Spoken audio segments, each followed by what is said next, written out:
박근혜 대통령이 최근 북한의 위협이 계속되고 있는 위중한 안보 상황 속에서 국군 장병들을 격려하는 서신을 보냈습니다. 위기에 더욱 빛나는 장병들에게 무한한 신뢰를 보내며 더 좋은 환경에서 군복무에 매진할 수 있도록 지원하겠다고 약속했습니다. 한민구 국방부 장관은 서부전선 포병부대를 방문해 대비태세를 점검했습니다.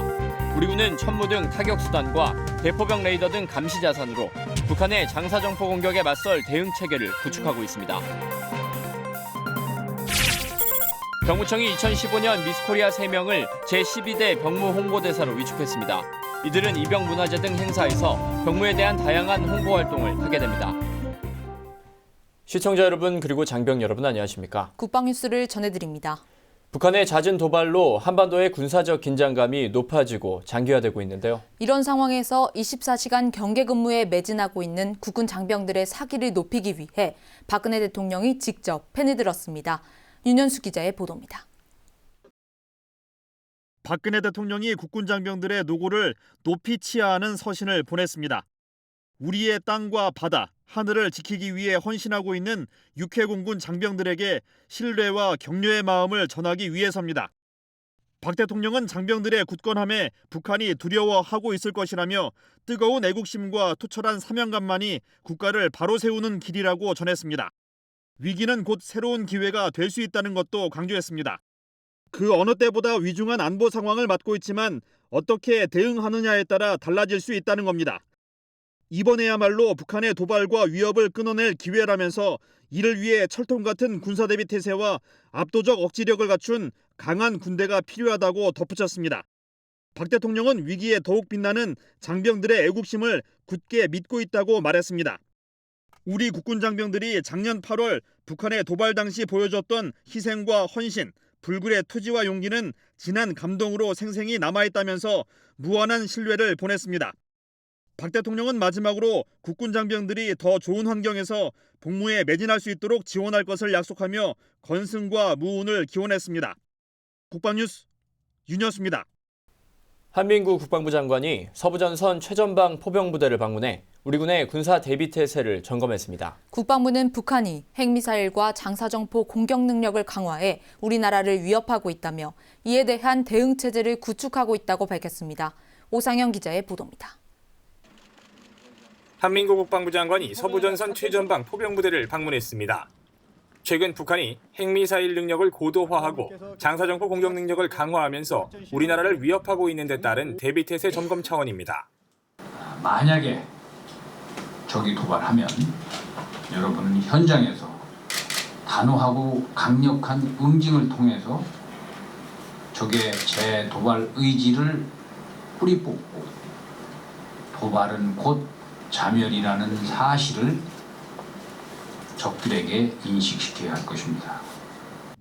한 장관은 특히 북한 장사정포나 300mm 신형 방사포에 대응하기 위한 전력인 천무의 운용 태세를 확인하고 작전 임무 수행 절차를 점검했습니다.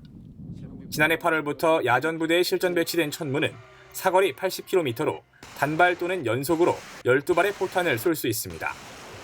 천무 유도탄은 고폭탄과 분산탄이 있으며 고폭탄은 15m 이내에 정밀 타격이 가능하고 분산탄은 300개의 자탄을 쏟아내면서 축구장 3개 넓이의 면적을 초토화시킬 수 있는 막강한 위력을 갖추고 있습니다. 국방부는 천무와 같은 타격수단과 감시체계 구축을 통해 북한의 포병 화력을 방어할 수 있다는 입장입니다. ISR 자산이라든가 무인 정찰기 그리고 아서K 등과 같은 대포병 레이더 등을 통합적으로 운영을 해서 감시 체계를 구축을 하고 또 발전시키고 있고 또 우리가 천무라든가 에이테킴스와 같은 지대지 능력과 그리고 슬램 ER과 같은 공대지 능력 등을 통합해서 타격할 수 있는 시스템을 구축하고 또 그 능력을 발전시키기 위해서 부단히 노력을 하고 있습니다. 또 북한의 핵미사일 위협과 관련해서는 한미동맹의 맞춤형 억제 전략과 동맹의 포괄적 미사일 대응 전략으로 대응 체계를 구축하고 있고 2020년대 중반까지 킬체인과 한국형 미사일 방어 체계를 구축하는 자구적 노력도 강화하고 있다고 강조했습니다. 한편 이상훈 해병대 사령관은 수도권 서측 최전방을 담당하는 해병대 이사단을 방문해 대비태세를 점검하고 장병들에게 NLL과 수도권 서축의 한강하구를 철통같이 방어해야 한다고 당부했습니다. 국방뉴스 오상현입니다. 지난 3월 26일은 천안함이 북한의 어뢰 공격을 받아 침몰한 지 6년이 된 날이었습니다. 서해를 수호하다 산화한 46명의 용사와 고 한주호 준이의 희생을 기리는 추모식이 해군 이함대 사령부에서 열렸습니다. 김하영 기자가 보도합니다.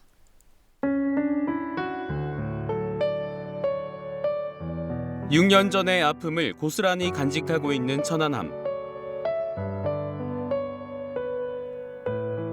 그 아픔을 위로라도 하듯 엄숙한 추모 음악이 흐릅니다. 바다를 떠나 무태 멈춰선 천안함 앞에서 조국의 바다를 지키다 희생한 용사들의 추모식이 열렸습니다. 6년이 지났지만 두동강난 천안함이 이어질 수 없듯이 자식과 전우를 잃은 슬픔은 채워질 수 없습니다. 조국의 안보와 국민의 안위를 지키기 위한 전우들의 애국심과 충정 어린 마음을 여기 서해바다에 영원히 이어나갈 것을 약속드립니다. 이 함대 장병들은 6년 전의 비극이 재발하지 않도록 하겠다는 의지로 가득했습니다. 천안함 46용사 고 한주호 준이 그리고 58 용사들을 잊지 않겠습니다. 지금 이 순간에도 우리는 그들과 함께하고 있습니다. 또다시 적이 도발한다면 준비한 대로 강력하게 응징하겠습니다. 한편 이날 추모식에는 한미 연합 독수리 훈련을 함께한 미 육군 2사단과 해군 15전대 장병들도 참석해 의미를 더했습니다. 추모식 이후 유가족들은 부대 내에 마련된 서해 수호관을 관람하며 조국의 바다를 지키다 떠난 영웅들의 호국 정신을 돌이켜보는 시간을 가졌습니다.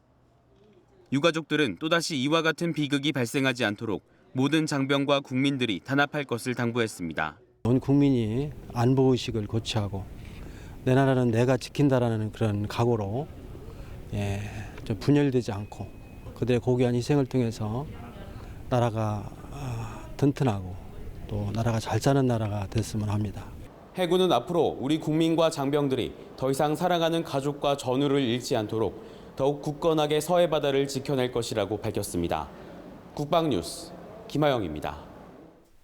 국방부가 지난 25일 2016 민원봉사상 시상식을 개최했습니다. 시상식에 이어 관계관 교육에서는 민원 만족도 향상을 위해 더욱 매진할 것을 다짐했습니다. 강경리 상사가 보도합니다. 국방 민원 업무의 공로가 큰 기관과 개인에 대한 2016 국방 민원 봉사상 시상식이 국방부 대강당에서 열렸습니다. 국방 민원 봉사상은 각 군과 기관으로부터 추천받은 기관과 인원을 대상으로 민원 만족도와 전화 친절도, 민원 처리 기간 단축률 등 정량화된 심사 기준으로 선정했습니다. 황인무 국방차관 주관으로 진행된 이날 시상에서 기관 분야 최우수상에는 육군 기록정보관리단이, 개인 분야 대상에는 육군본부 감찰실 박일소령이 선정됐으며 전화 친절도 우수기관에는 공군 제5공중기동비행단이 수상의 명예를 안았습니다. 기관 분야 최우수상을 수상한 육군 기록정보관리단은 민원 처리의 과학화로 신속한 민원 처리를 통해 민원 처리 기간을 전년 대비 7일에서 5일로 단축하는 성과를 올렸습니다. 제6군 기록정보관리단은 기록물은 완벽하게, 고객은 편리하게, 우리는 행복하게라는 부대 구호하에 54명의 전 간부가 한마음 한뜻으로 임무 수행을 하고 있으며 민원인에게는 바르게 겸손하게 업무를 수행하기 위해서 늘 노력하고 있습니다. 향후에도 민원인이 만족할 때까지 최선을 다해서 민원 업무를 처리할 수 있도록 하겠습니다. 개인 분야 육군본부 감찰실 박일소령은 월간 민원 처리 실태 분석으로 민원 행정 개선에 큰 기여를 했다는 평가입니다. 우선 이 상은 제가 잘 해설하기보다는 우리 육군의 모든 민원 관계자들이 잘 지원해 주셔서 받는 상이라고 생각합니다. 또한 이 상을 계기로 인해서 국가와 국민에 더 충실하고 매진할 수 있는 그런 시간을 갖도록 하고 더욱더 봉사할 수 있는 그런 조직원이 될 수 있도록, 군인이 될 수 있도록 열심히 노력하겠습니다. 시상식에 이어 참석자들은 2015년 민원 추진 실적과 2016년 민원 업무 추진 계획을 공유하고 민원인 응대 요령과 주민 신문고 민원 접수 처리 요령 등을 교육받았습니다. 국방부는 앞으로도 국방 민원 봉사상 표창을 활성화하고 민원 콜서비스 운영을 확대하는 등 대국민 민원 만족도 향상을 위해 노력하겠다고 밝혔습니다. 국방뉴스 강경일입니다. 장병들이 이용하는 사이버 지식 정보방 사용료가 시간당 390원이었는데요. 국방부가 군인공제회와 협의해 지난 26일부터 290원으로 100원 인하했습니다. 지난 2013년부터 사이버 지식 정보방을 운영해온 국방부는 최초 시간당 540원이던 사용료를 매년 단계적으로 인하해왔으며 사이버 지식 정보방 사용 환경 개선을 위해 지난해와 올해에 걸쳐 모두 15,000여 대의 노후 PC와 프린터, 비품 등을 교체해왔습니다. 국방부는 병사들의 사용료 경감을 위해 사이버 지식 정보방 민간 투자 사업이 종료되는 2017년부터는 무상으로 사용할 수 있는 방안도 검토하고 있습니다. 병무청이 3명의 2015년 미스코리아를 제12대 병무 홍보대사로 위촉했습니다. 이들은 앞으로 병무청의 각종 홍보 모델과 함께 주요 행사에 참석해 병무 행정을 알리는 역할을 수행하게 됩니다. 김두현 중사의 보도입니다. 병무청은 국민에게 병역 정책과 병무 행정을 좀 더 친근하게 홍보하기 위해 지난 2003년부터 매년 병무 홍보대사를 위촉하고 있습니다. 제1대 홍보대사였던 가수 홍경민부터 10대 이특, 상추까지는 연예병사들이 해오다 연예병사 제도가 폐지된 후부터는 일반 연예인들이 병무 홍보대사 역할을 맡았습니다. 올해는 미스코리아가 그 역할을 이어갑니다. 미스코리아의 이미지가 병무청의 슬로건인 밝은 나라 맑은 병역과 부합된다는 이유에서입니다. 앞으로 세 분이 우리 병무청의 홍보대사로서 밝은 나라 맑은 병역을 만들고 병역이 자랑스러운 대한민국을 건설하는 데 큰 역할을 할 것으로 믿습니다. 병무 행정을 널리 알리며 병역이 자랑스러운 사회 분위기를 조성할 수 있도록 홍보대사로서 최선을 다하겠습니다. 감사합니다. 미스코리아 출신 홍보대사 3명은 올 한 해 병무청의 각종 홍보 모델과 더불어 현역병 입영문화제 등 주요 행사에 참석해 병무에 관한 다양한 홍보 활동을 할 예정입니다. 국방뉴스 김두현입니다. 육군 제72사단은 테마를 가진 독서 카페를 개관해 장병들에게 큰 호응을 얻고 있습니다. 책 읽는 병역문화 정착과 더불어 장병들의 인성함양에 도움을 주는 새로운 힐링 공간으로 주목받고 있습니다. 손정민 중사의 보도입니다. 육군 72사단은 현재 예하부대에 총 5곳의 독서 카페를 운영하고 있습니다. 이들 독서 카페는 각 부대별 특색에 맞게 꾸며져 눈길을 끌고 있습니다. 지난 1월부터 제일 먼저 문을 연 맹호연대 카페는 아늑하고 독특한 인테리어가 눈에 띕니다. 클래식 음악을 감상하고 커피를 내려 마시거나 보드게임을 즐길 수 있습니다. 기존 병영 도서관보다 음악도 들을 수 있고 차도 마실 수 있다면 용사들이 좀 더 편하게 책을 접할 수 있다고 판단해서 북카페를 만들었습니다. 오봉산연대 카페는 웃음을 테마로 하고 있습니다. 카페 내 벽면이 웃는 얼굴 캐릭터로 가득 차 있어 방문하는 장병들에게 한층 더 밝고 즐거운 마음을 가질 수 있는 분위기를 연출했습니다. 또한 책으로 이끌림, 미래를 두드림, 리딩 42,195란 슬로건을 내걸고 독서 마라톤도 시행하고 있습니다.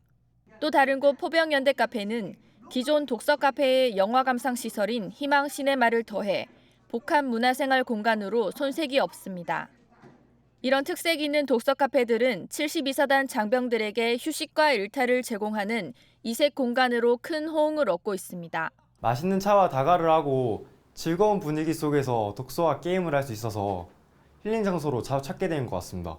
육군 72사단은 앞으로도 독서 카페를 음악과 미술, 전시회 장소로도 활용할 예정이며 간부들을 위한 힐링 공간도 추가로 개설할 예정에 있다고 밝혔습니다. 국방뉴스 손정민입니다. 지난해 발굴한 중국군 유해 36구에 대한 입관식이 28일 경기도 파주의 중국군 유해 임시 안치소에서 진행됐습니다. 이번에 발굴한 유해는 지난해 3월부터 11월까지 연천과 철원, 가평과 양구 등 6.25 격전지에서 발굴했으며 철저한 신원 확인을 거쳐 중국군으로 판정됐습니다. 이날 입관식에는 두농이 주한국방무관 등 5명의 중국 대표단과 장학명 국방부 군비통제차장 등 8명의 한측 대표단이 참석했습니다. 2014년도부터 한중 양국 간의 약속에 의해서 중국군 유해를 송환한 지 올해가 3년 차입니다. 그 36구에 대한 유해를 중국 측 대표단 입회하에 입관식을 하게 되었습니다. 중국군 유해 송환을 통해서 한중 간의 우호를 다지고 한중 외교에 큰 초석이 되리라고 확신하고 있습니다. 입관이 완료된 36구의 유해는 오는 3월 31일 인천공항에서 한중 공동 인도식 행사를 통해 중국 측에 송환할 예정입니다. 국방뉴스 특별기획, 다시 보는 국방뉴스입니다. 오늘은 1960년대 부산함 명명식과 70년대 모범병사 위로 관광 등의 소식을 준비했습니다. 네, 그 밖에 1980년대 군부대 버스 지원 모습도 준비했습니다. 화면으로 만나보시죠.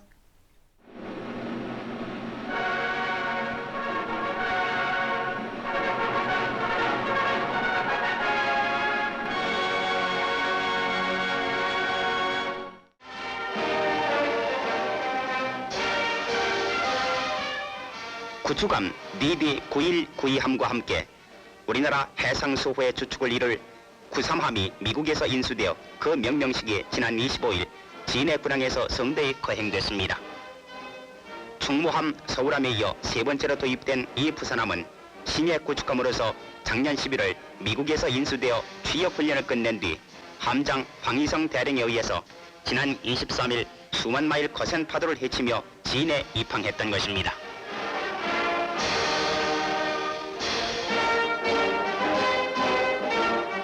대함, 대지, 대공, 대점 등 다채로운 공격력을 지닌 이 부산함은 앞으로 괴뢰 간접선 침투가 예상되는 이때 삼면의 바다를 종횡무진 활약, 조국 수호의 초속으로 군임하게 될 것입니다.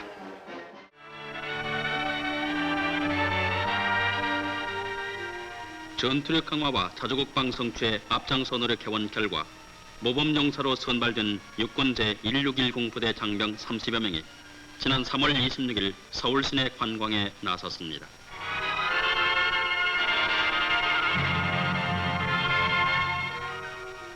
이들은 먼저 동작동 국립묘지를 참배, 조국 수호를 위해 몸바친 전우들의 넋을 위로한 후 자매 학교인 수도여자사범대학을 방문, 동교 박물관을 견학하고 학생들과 더불어 즐거운 한때를 가졌습니다.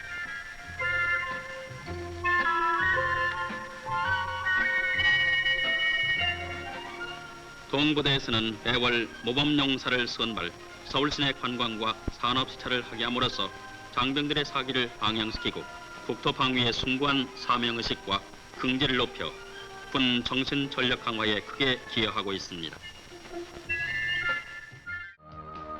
서울 지하철 노조의 파업으로 지하철의 정상 운행이 정지되자 국방부를 비롯한 재경 지구 각급 부대에서는 군인 버스를 제공해 수송 작전에 나섰습니다. 이상훈 국방부 장관은 서울시로부터 인력 요청을 받고 현재 군이 보유하고 있는 전동차 기능 소유자 730여 명 중 1차로 130명을 긴급 투입토록 조치해서 서울 지하철 완전 개통에 군이 적극 도울 수 있도록 하라고 지시했습니다.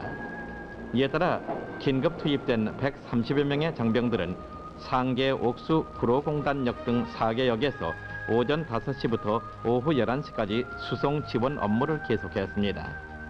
국방부의 이번 조치는 국가공무원법 제32조 사항에 따라 국가재해 등 비상시 행정관서장의 요청이 있을 시 인력 지원 등을 할 수 있도록 하는 법적 근거에 따른 것이었습니다.